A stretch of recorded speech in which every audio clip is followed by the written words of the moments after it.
আসসালামু আলাইকুম এভরিওয়ান। তো সবাই কেমন আছেন? আশা করি সবাই খুব বেশি ভালো আছেন। তো আজকে আমি নিয়ে চলে এলাম আরেকটা রেসিপি ভিডিও। তো আপনাদেরকে আমার আরেকটা নতুন ভিডিওতে স্বাগতম। তো আজকে আমার রেসিপিটা হলো হাঁসের মাংস। এরকম ঝাল ঝাল টেস্টি টেস্টি হাঁসের মাংস কিভাবে বানাবেন সেটার রেসিপি আপনাদের সাথে আমি আজকে শেয়ার করব। তো এই হাঁসের মাংসটা দেখতে যেরকম লোভনীয় হয়েছিল, খেতেও খুব টেস্টি হয়েছিল। তো চলুন কিভাবে বানাই দেখবেন। প্রথমে আমি হাঁসের মাংসটা ধুয়ে নিব ভালো করে। হাঁসের মাংসটা আমি কেটে 2-3 বার ধুয়ে তারপর রেখে দিয়েছিলাম। এখন রান্নার আগে আরেকবার ধুয়ে নিব। এই হাঁসটা আমাদের বাড়ির হাঁস। আমরা প্রত্যেকবার ঠান্ডাতে একটা একটা হাঁস রান্না করে খাই, আর ওই হাঁসগুলি থাকে আমাদের বাড়িরেই। আমাদের হাঁসগুলি বাড়িতে খুব পরিষ্কার জায়গায় থাকে। আমাদের বাড়ির সামনে একটা খুব বিশাল পুকুর আছে, ওখানেই সবসময় আমাদের হাঁসগুলি থাকে, কিছু নোংরা জায়গায় যায় না। ওই জন্য আমরা প্রত্যেক বছরে বছরে আমরা বাড়ির হাঁসই একটা একটা করে জবাই করে খাই।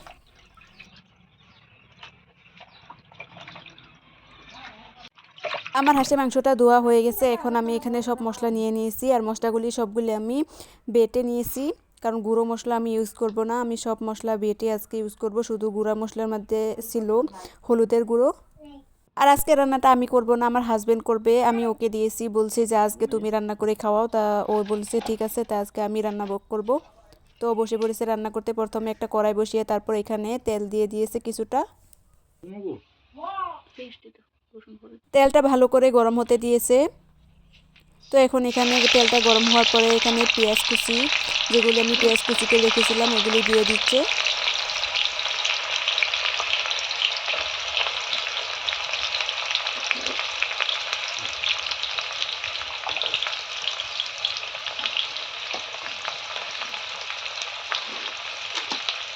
এখন এখানে দিয়ে দিবে পরিমাণ মতো লবণ।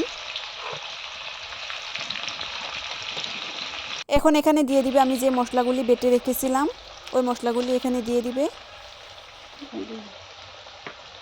2 চামচ শুকনো লঙ্কা বাটা, 2 চামচ আদা রসুন বাটা, আর 2 চামচ জিরে বাটা দিয়ে দিবে।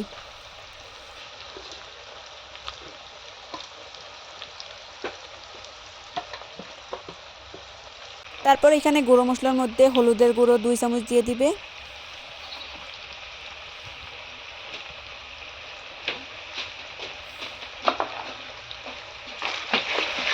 এখন মশলাটা কিছু সময় নাড়াচাড়া করতে থাকবে, যাতে মশলা থেকে তেলটা বেরিয়ে যায়।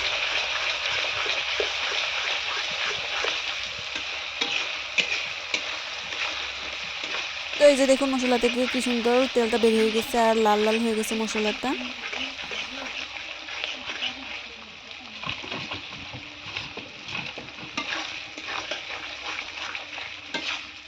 এখন হচ্ছে এখানে হাঁসের মাংসটা দিয়ে দিবে।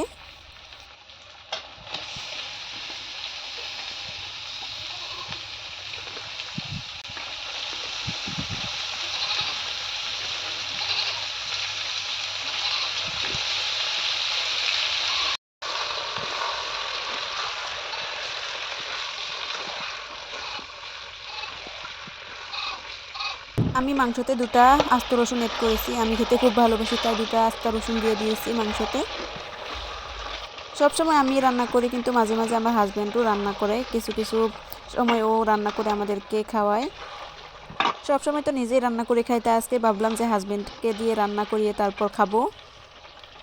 আর আমার হাজব্যান্ড জানেন, খুব ভালো রান্না করতে জানে, খুব টেস্টি করে রান্না করে। তো মাঝে মাঝে ও গরুর মাংস আনলেও ও রান্না করে আমাদেরকে খাওয়ায়। গত বছর রোজা ঈদে আমার হাজবেন্ড গরুর মাংস রান্না করে আমাদেরকে খাইয়েছিল, আর আমাকে ঈদে রান্না করতে দেয় না। ওই রান্না করে বলে আমার কাপড়ে দাগ লেগে যাবে, যেহেতু নতুন কাপড় চাপড় পরি, তাই ও রান্না করে খাওয়ায়।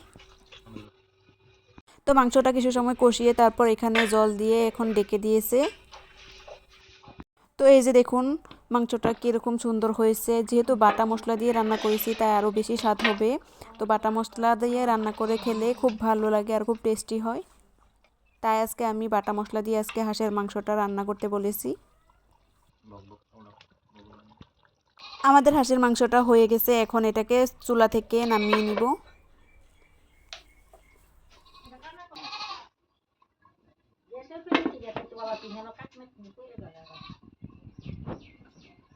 তো রান্না করার পর দুজন মিলে গিয়েছিলাম গোসল করতে। তারপর গোসল শেষ, এখন এসেছি খাবার জন্য। যেহেতু হাঁসের মাংস রান্না করেছিলাম তাই আমার ভাই আর বোনকেই বলছিলাম আসতে, তো ওরা এসেছে। তো ওদেরকে ভিডিওতে দেখায়নি, ভিডিওতে দেখালে বলে ওরা খাবে না, তাই ওদেরকে দেখায়নি। তো এখানে আমার হাজবেন্ডই একটা বাটিতে নিয়ে নিচ্ছে মাংস।